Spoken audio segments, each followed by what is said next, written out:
Hello, Aaron Kubitz, personal trainer at Functional Aesthetics CC, where we're helping average guys move better in their lives inside and outside the gym. In today's video, I'm going to be recapping a workout that I did recently, basically just pairing upper body, lower body pushing.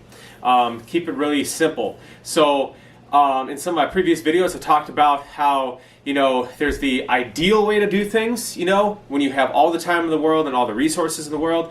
And then there is the best way to do things when you are short on time, resources, things like that, right?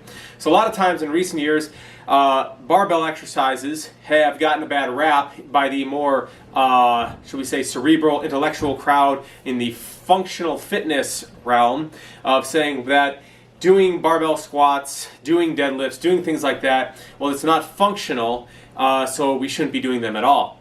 Well, I like to think of it as it being super functional, right? So while if you say, for example, you're lifting a hay bale or something, right?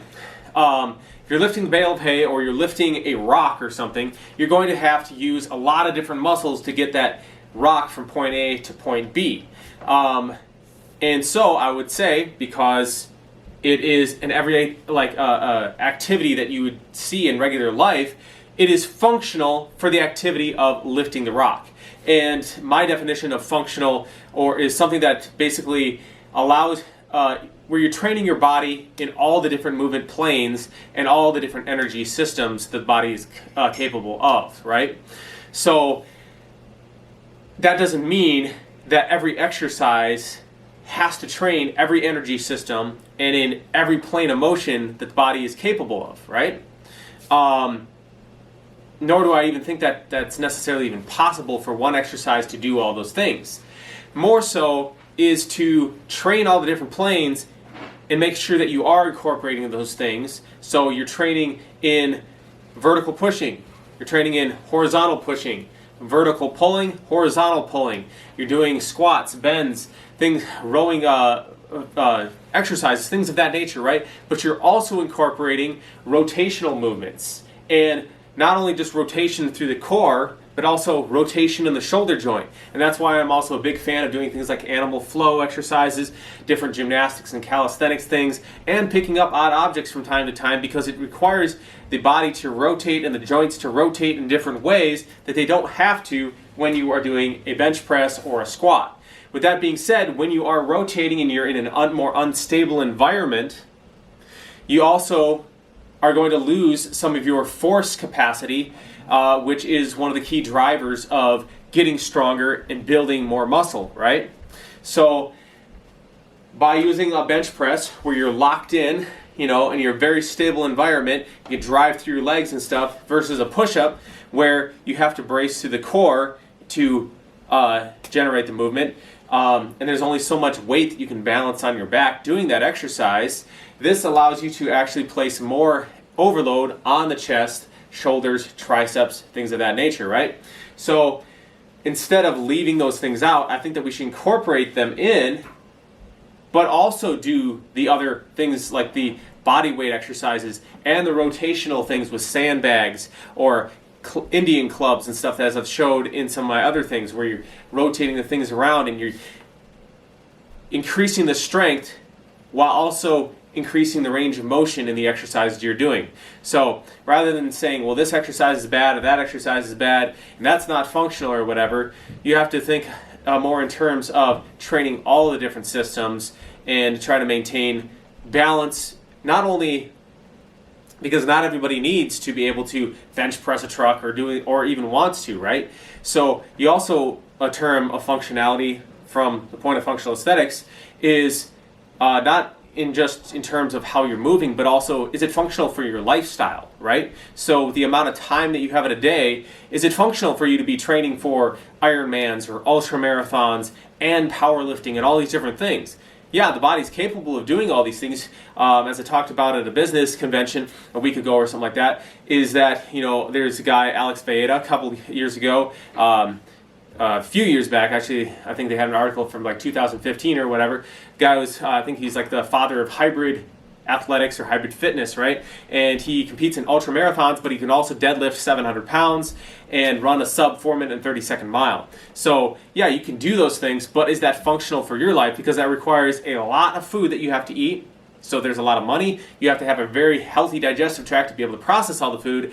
And then you also have to have the time to be able to put in the amount of hours of training to get to that level of fitness. So it might not be functional for your lifestyle. All right, so big long lead up to this particular video. But anyway, in this workout, I'm keeping it really simple. We're just training just the pushing movements in this routine, because when you are short on time, you want to make the core of your workout be based around the compound movements, the movements that use the most muscles at once per exercise, right? So say for example with a squat, you're using, your quadriceps, you're using your glutes, you have to stabilize with your back, you have to stabilize with your core while you're doing the movement.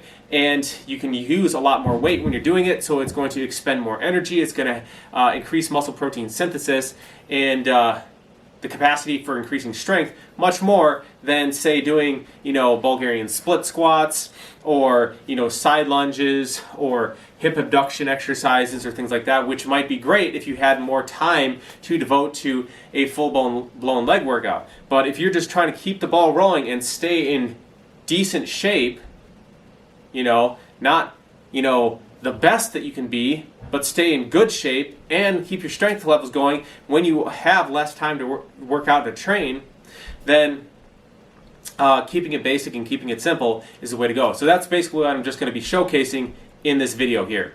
So without further ado, we'll let you watch the video and we'll see you on the flip side.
Alright guys, thanks for watching the video. Let me know what you think about the video in the comment section below.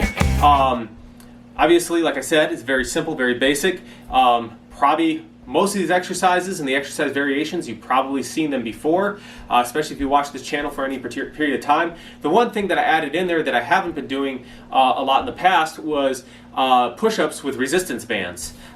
So I think I've talked about in some videos prior to this the purpose of resistance bands and chains and stuff. And the one thing that I don't really get, maybe also if you know the reason for this, leave it in the comment section below. But why do people wear chains around their neck when they're doing dips or something like that, right? I understand, you know, as I've explained in some prior videos, when you're doing a bench press or a squat, if you put the chains on the end of the bar, or if you put the resistance bands on the bar, what it does is basically, because like, you know, when you're in the bottom of the squat, it's going to be in like right up at about that middle point of the squat is where it usually typically gets hardest. So the bottom and the middle mid portion, because of that strength curve, right?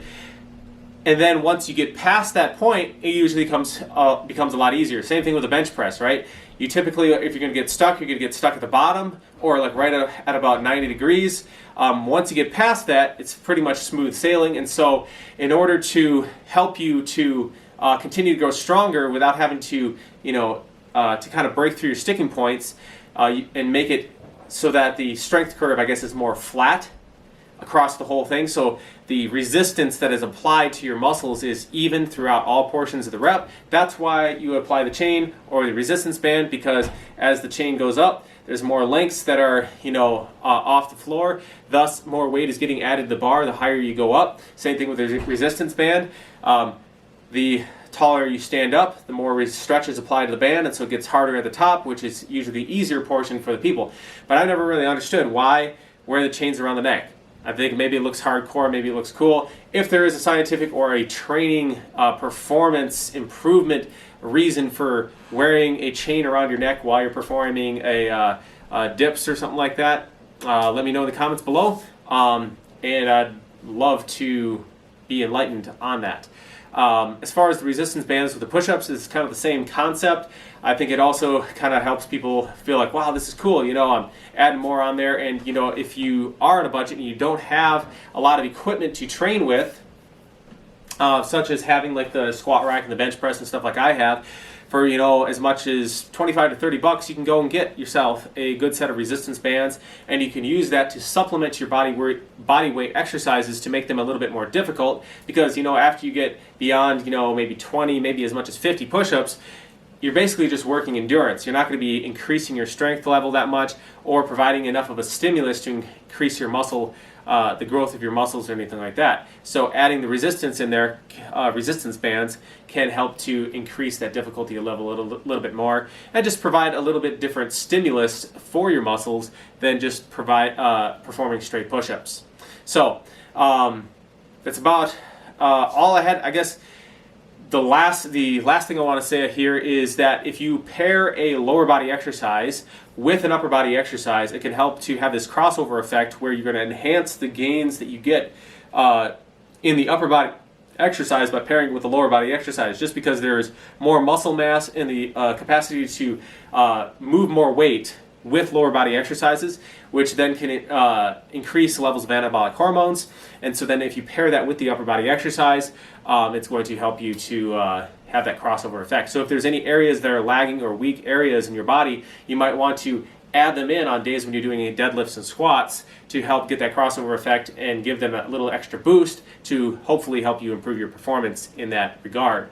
Also, I like the, you know, almost somewhat of full body effect of swapping back and forth between you do the legs and you do the upper body. While the legs are resting, you're training the upper body, and you get that flushing action of the blood back and forth, and it makes your workout routine much more efficient, I guess. You can get a lot more done because you don't have to spend as much time resting in between, because you're using different muscle groups.